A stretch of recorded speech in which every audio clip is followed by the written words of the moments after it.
காஞ்சிபுரம் நாடாளுமன்ற பொது தேர்தல் வாக்கு எண்ணிக்கை காஞ்சிபுரம் அண்ணா பொறியியல் கல்லூரியில் நேற்று நடைபெற்றது. நாடாளுமன்ற பொது தேர்தல் 2024 காஞ்சிபுரம் தொகுதியில் தேர்ந்தெடுக்கப்பட்ட செல்வம் அவர்களுக்கு வெற்றி பெற்றதற்கான சான்றிதழை மாவட்ட தேர்தல் அலுவலரும் மாவட்ட ஆட்சித்தலைவர் திருமதி கலைச்செல்வி மோகன் வழங்கினார்.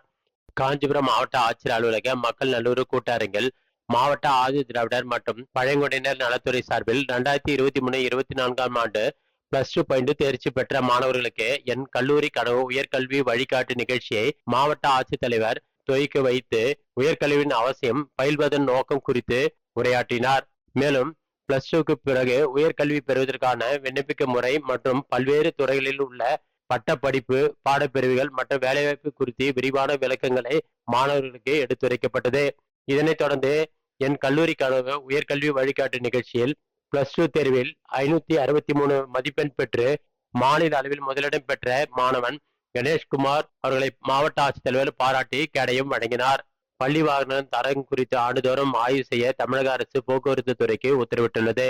கோடை விடுமுறை முடிந்து பள்ளிகள் திறக்க இன்னும் சில வாரங்களே உள்ள நிலையில் தனியார் பள்ளிகளின் வாகனங்கள் ஆய்வு செய்து அனுமதி வழங்கிட தமிழ்நாடு அரசு போக்குவரத்து துறை வட்டார போக்குவரத்து அலுவலருக்கு உத்தரவிட்டுள்ளது. அதன்படி காஞ்சிபுரம் வட்டார போக்குவரத்து எல்லைக்கு உட்பட்ட காஞ்சிபுரம், வாலாஜாபாத், உத்தரமேரூர் உள்ளிட்ட பகுதிகளில் செயல்படும் 45 தனியார் பள்ளிகளின் 307 பேருந்துகள் மற்றும் வேன்களை ஆய்வு செய்யும் சிறப்பு முகாம் காஞ்சிபுரம் அடுத்த வெள்ளைகேட் பகுதியில் உள்ள தனியார் பள்ளி வளாகத்தில் உள்ள மைதானத்தில் நடைபெற்றது.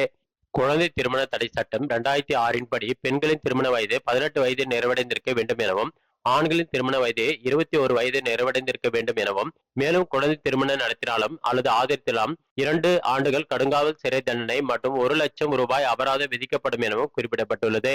காஞ்சிபுரம் மாவட்டத்தில் செயல்பட்டு வரும் அனைத்து திருமண மண்டபங்களின் உரிமையாளருக்கு திருமணம் நடத்த முன்பதிவு செய்ய வருபவர்களுக்கு மணமகன் மற்றும் மணமகள் அவர்களின் ஆதார் அட்டை மூலம் பிறந்த தேதி மற்றும் நிரந்தர முகவரி ஆகியவற்றை உறுதி செய்த பின்னரே திருமணம் நடைபெற வழிவகை செய்யுமாறு அறிவுறுத்தப்படுகிறது.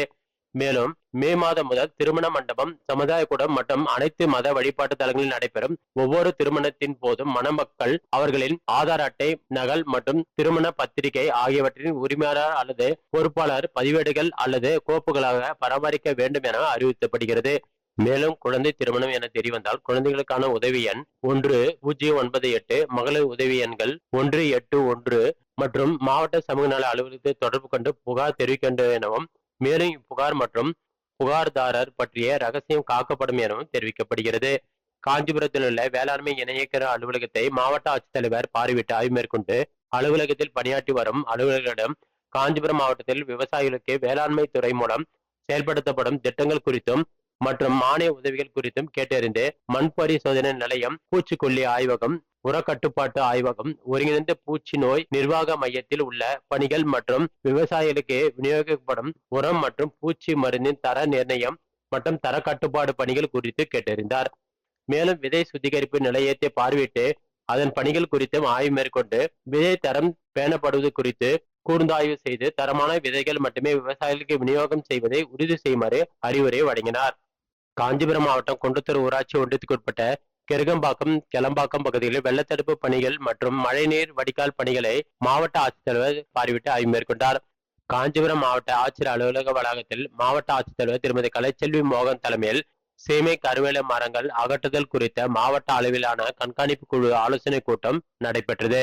இக்கூட்டத்தில் நீர்நிலைகளில் உள்ள சீமை கருவேல மரங்களை அகற்றும் போது கரைகள், சிவில் கட்டமைப்புகள் போன்றவை சேதமடையாமல் பார்த்து கொள்ள வேண்டும்.